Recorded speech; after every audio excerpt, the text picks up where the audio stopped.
Hello students, welcome to chemistry room. तो आप लोगों ने लास्ट लेक्चर में देख लिया था effect of dilution on electrolytes. हमने वीक और स्ट्रांग दोनों पर में ही देख लिया था। तो हमने स्ट्रांग इलेक्ट्रोलाइट में क्या देखा था, ये अगर मोलर कंडक्टिविटी को लेकर अगर बात करें तो स्ट्रांग इलेक्ट्रोलाइट में जैसे जैसे हम लोग डाइल्यूट करते थे तो वहां पर नंबर ऑफ आयंस तो चेंज नहीं होते थे, बट वहां पर क्या होता था, ईज ऑफ फ्लो बढ़ जाता था। आयंस के बीच का इंटरेक्शन जो है वो कम हो जा रहा था और उसके वजह से उनका मोबिलिटी इंक्रीज कर रहा था। तो हमने जब एक्सपेरिमेंट किया था तो हमें कुछ ऐसा मिला था, जैसे मान लो अगर डिल्यूशन करने की बात करें तो देखो यहाँ पर हमने एक कर्व प्लॉट किया है जहां पर मोलर कंडक्टिविटी और साथ में जो डिल्यूशन है कंसंट्रेशन का स्क्वायर रूट हमने लिया है। इस केस में जैसे ही हमने एक्सपेरिमेंट किया, मान लो कोई एक पर्टिकुलर कंसंट्रेशन के लिए एक पॉइंट मिला हमें, ठीक है, मान लो इस पॉइंट की बात करें, उसी तरह जैसे हम लोग डिल्यूट करेंगे तो लेफ्ट साइड में आ जाएंगे, क्योंकि इस साइड कंसंट्रेशन जो है वो कम है। तो कंसंट्रेशन कम है तो हमें एक दूसरा पॉइंट मिला, है ना। फिर से उसी तरह हमने डाइल्यूट किया और तो हमें तीसरा पॉइंट मिला। तो हमने जब इन सारे पॉइंट्स को मिलाया तो वहां पर से एक लाइन का फॉर्मेशन हुआ, ठीक है, एक स्ट्रेट लाइन मिला हमें। अब इस स्ट्रेट लाइन को हम लोगों ने लास्ट तक इसको एक्सटेंड कर दिया, तो एक्सटेंड कर दिया तो ये स्ट्रेट लाइन पता चला कि वाई एक्सिस को, जहां पर कि मोलर कंडक्टिविटी वाला टर्म था, उसको कहीं पर कट करेगा। अब सोचो ये पर्टिकुलर पॉइंट जो है यहां पर क्या हो जाएगा, कंसेंट्रेशन तो जीरो हो जाएगा ना।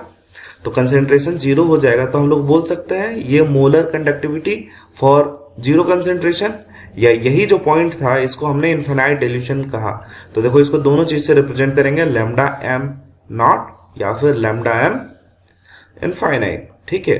तो ये तो था लैम्डा एम पर का ग्राफ। उसी तरह अगर लैम्डा इक्विवेलेंट का ग्राफ बनाएंगे तब भी सेम ही बनेगा, है ना, फिर उसमें कोई डिफरेंस हमें नहीं नजर आएगा। तो एक्चुअली ये तो स्ट्रांग इलेक्ट्रोलाइट के लिए था ना, तो स्ट्रांग इलेक्ट्रोलाइट के लिए ये जो ग्राफ बनाना था ये काफी आसान था हमारे लिए, ठीक है। उसी तरह मान लो हमने एक दूसरा आयन लिया, H प्लस और Cl माइनस पर का आयन लिया, मतलब HCl हमने इलेक्ट्रोलाइट ले लिया। उस केस में हमने क्या देखा कि कर्व रिलेटिवली थोड़ा ऊपर आ रहा था। एक्चुअली क्या होता है कि H प्लस का जो मोबिलिटी होता है ना वो हाईएस्ट होता है, बहुत ज्यादा होता है। तो ये सब बात हम लोग देखेंगे, नेक्स्ट क्लास में देखेंगे। पहले हम लोग ये देख लेते हैं कि यहां पर भी देखो एक स्ट्रेट लाइन पर का ग्राफ आ रहा है। तो कुल मिला जुला कर मैं ये बोल रहा हूं कि जहां पर भी स्ट्रेट लाइन आ रहा है वो सारा का सारा हमारा स्ट्रांग इलेक्ट्रोलाइट था, ठीक है। अब देखो इसका अगर ग्राफ के थ्रू अगर हम लोग इक्वेशन लिखना चाहें तो यही तो लिखेंगे, y equal to mx plus c, ठीक है, जहां पर कि y एक्सिस पे हमने क्या रख रखा है, मोलर कंडक्टिविटी, ठीक है, इक्वल टू m, और यहां पर x के जगह पर क्या है, स्क्वायर रूट ऑफ कंसेंट्रेशन, ठीक है, प्लस अब देखो ये c जो है ये y इंटरसेप्ट हम लोग बोलते हैं ना, ये y इंटरसेप्ट क्या हो जाएगा, यहाँ पे तो कंसेंट्रेशन जीरो हो गया ना, तो इसी को तो हम लोग बोलेंगे लैम्डा एम नॉट, है ना, या लिमिटिंग मोलर कंडक्टिविटी। तो हमने यहाँ पर लिमिटिंग मोलर कंडक्टिविटी लिख दिया। अब जरा इस कर्व पर ध्यान दो, ये कर्व आपको लग रहा है ना कि नेगेटिव स्लोप के साथ है, तो यहाँ पर m के जगह पर नेगेटिव स्लोप हमने रख दिया, है ना, lambda M equal to minus A root under C plus lambda M naught, ठीक है। बहुत आसान सा है। आईआईटी मेंस में एक सवाल पूछ रखा था, सिंपल, उसने फॉर्मूला पूछ रखा था, बहुत सिंपल सवाल था, वो मैं दिखाऊंगा बाद में, ठीक है। एट इनफिनाइट डिल्यूशन में क्या हो जा रहा है, कंसेंट्रेशन टेंड्स टू जीरो, उस केस में लैम्डा एम क्या हो जाएगा, लैम्डा एम नॉट। आप देख रहे हो यहाँ पर ये सारा टर्म क्या हो जाएगा, जीरो, तो लैम्डा एम आपका क्या बन जाएगा, लैम्डा एम नॉट, है ना, लिमिटिंग मोलर कंडक्टिविटी बन जाएगा। यहाँ पर लैम्डा एम क्या है, molar conductivity at any concentration, lambda M not क्या है, लिमिटिंग मोलर कंडक्टिविटी, सी क्या है, कंसेंट्रेशन ऑफ इलेक्ट्रोलाइट, और ए क्या है, कांस्टेंट या फिर स्लोप का है, डिपेंड्स ऑन सॉल्वेंट।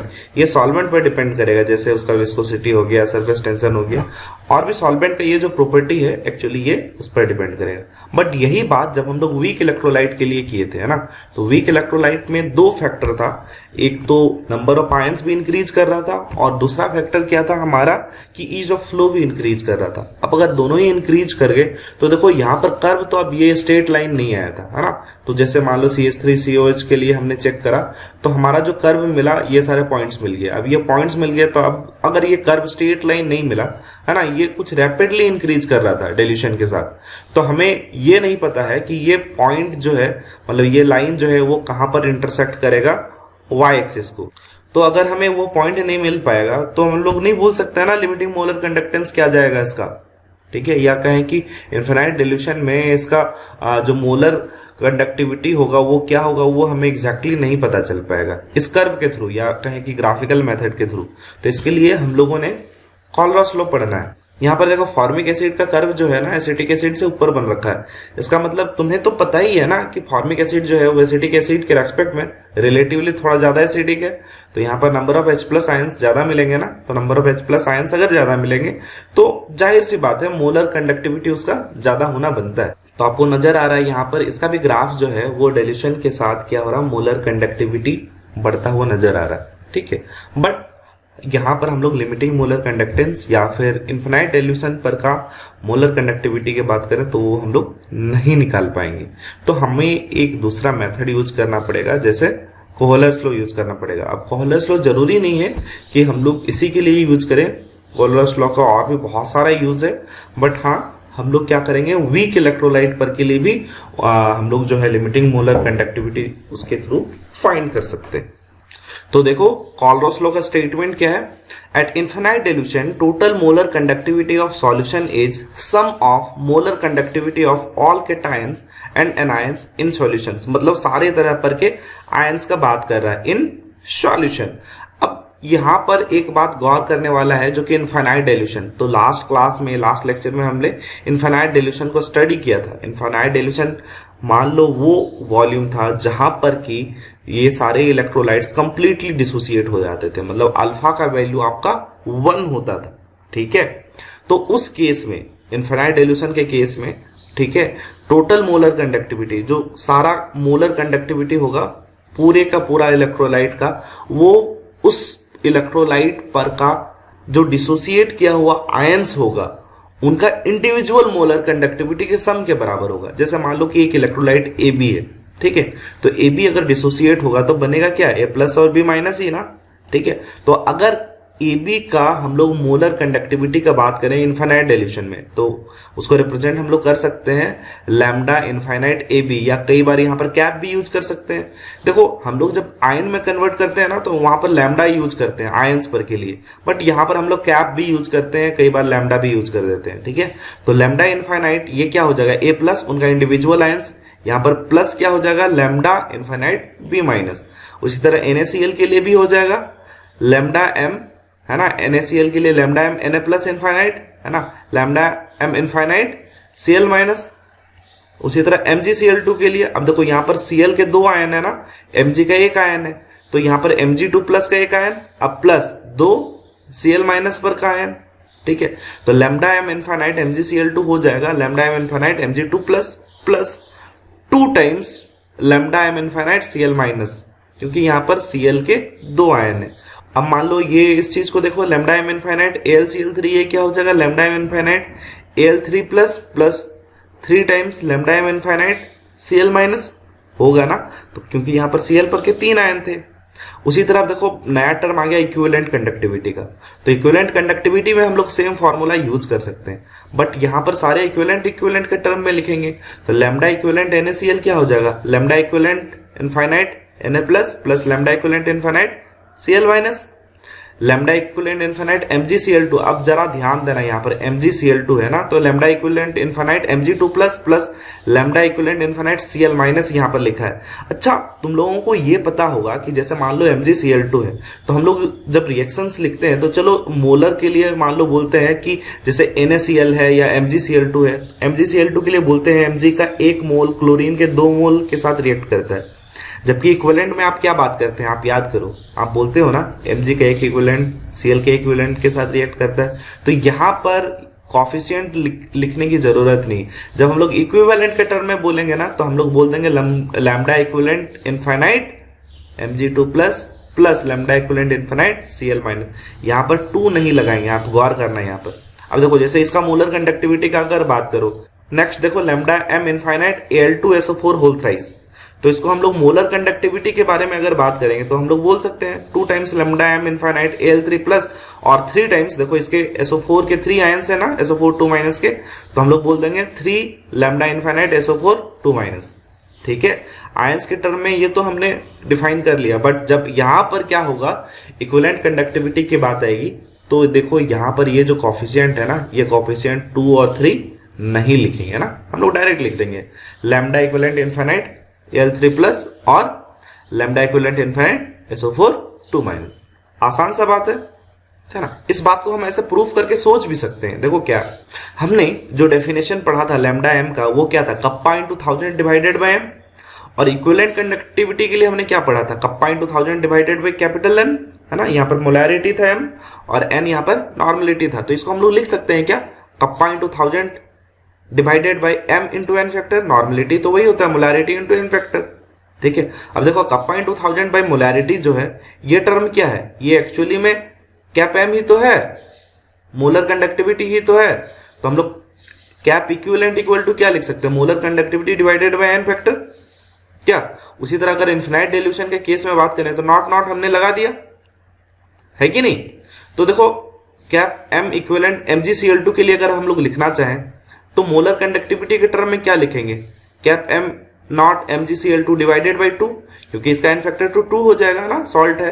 तो सॉल्ट का एन फैक्टर क्या होता है, या तो केटाइन का चार्ज ले लो या फिर टोटल एनाइन का चार्ज ले लो, ठीक है।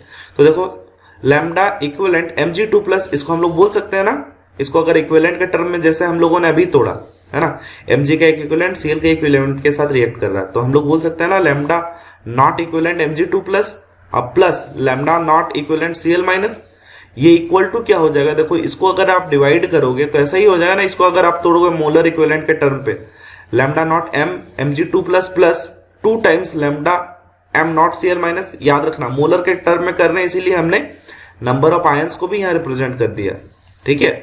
अब देखो ये टर्म जब आप डिवाइड करोगे तो क्या आ जाएगा, lambda m Mg2 plus divided by 2, और यहां से ये 2 कैंसिल आउट हो जाएगा, तो ऐसा मिल जाएगा। तो देखो lambda naught equivalent Mg2 plus plus lambda not, इसको हमने वापस से लिख दिया lambda naught equivalent Cl minus. अब देखो ये Mg2 प्लस वाला इसके बराबर होगा और ये Cl माइनस वाला इसके बराबर होगा।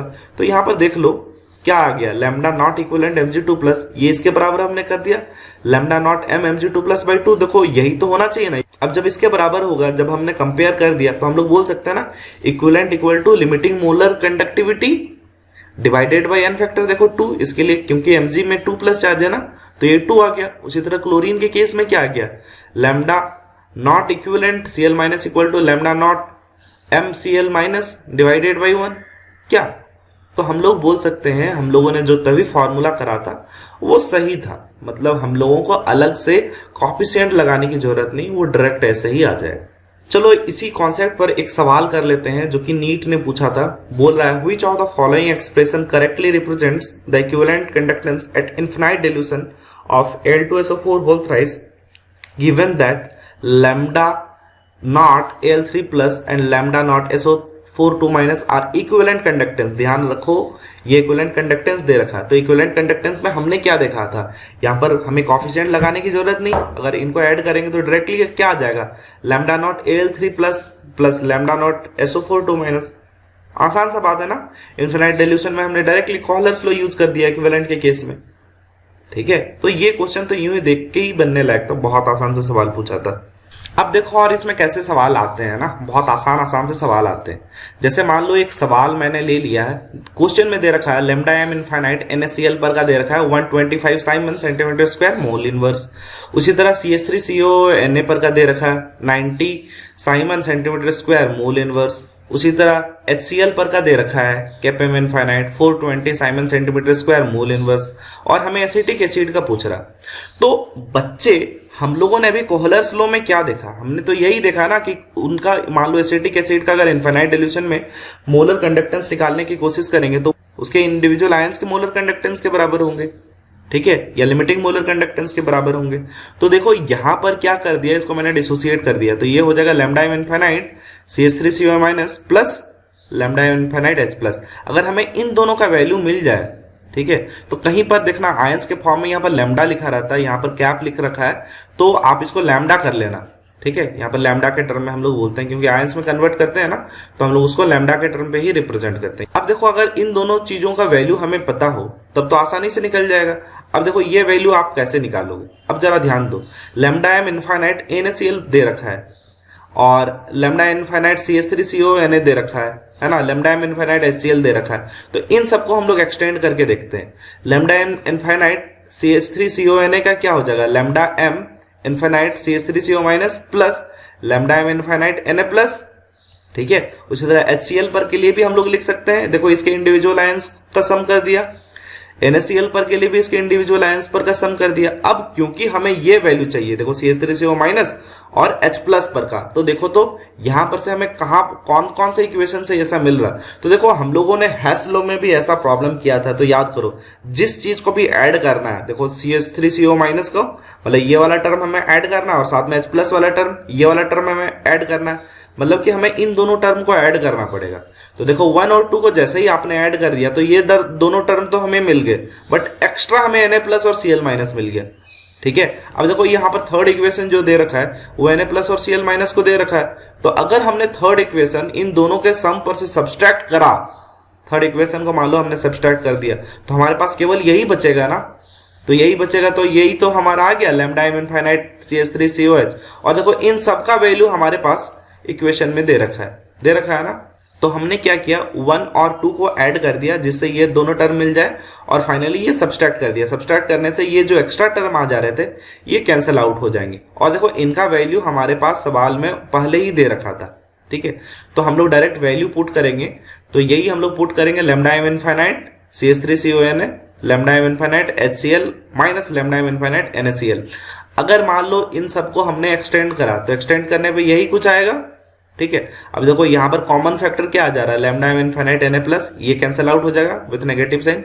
तो फाइनली हमारे पास क्या बच जा रहा है, ये सारे टर्म कैंसिल आउट हो जाने के बाद लैम्डा इनफाइनाइट CH3CO माइनस और lambda M infinite H plus. ठीक है, और देखो ये जो टर्म है इनका वैल्यू ऑलरेडी दे रखा था, इसका वैल्यू जैसे 90 था, इसका वैल्यू 420 था, इसका वैल्यू 125 था, तो फाइनली हमारे पास क्या आ जा रहा 385 Simon centimetre square mole inverse. ठीक है, इसमें चलो एक और सवाल देख लो। जैसे मान लो लिख रखा है BaOH होल ट्वाइस का दे रखा है लिमिटिंग मोलर कंडक्टिविटी 500, NH4Cl का दे रखा है 120, BaCl2 का दे रखा है 300, और लैम्डा एम इनफाइनाइट NH4OH का हमें निकालना है, हमें पूछ रहा है।